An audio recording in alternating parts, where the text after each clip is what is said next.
Pozrieme sa na to takýmto štýlom. Tam, kde je táto rúčka, tak to miesto si zapamätajme a to je vlastne vrch toho boxu.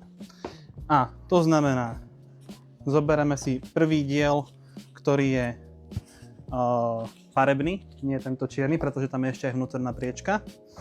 A začneme skladať. Najskôr prilepíme túto časť sem. Takto.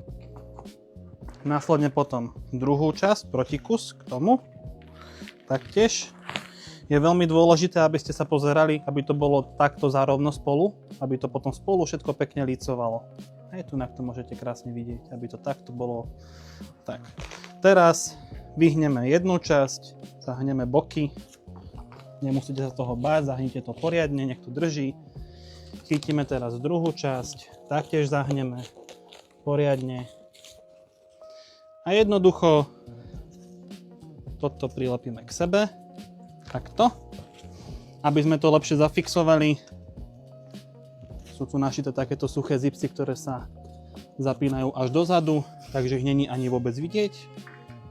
A následne teraz, keď to máme takto celé urobené, poskladané, tieto dve zadné časti ohneme k sebe, celé to takto prevrátime, zlepíme spolu.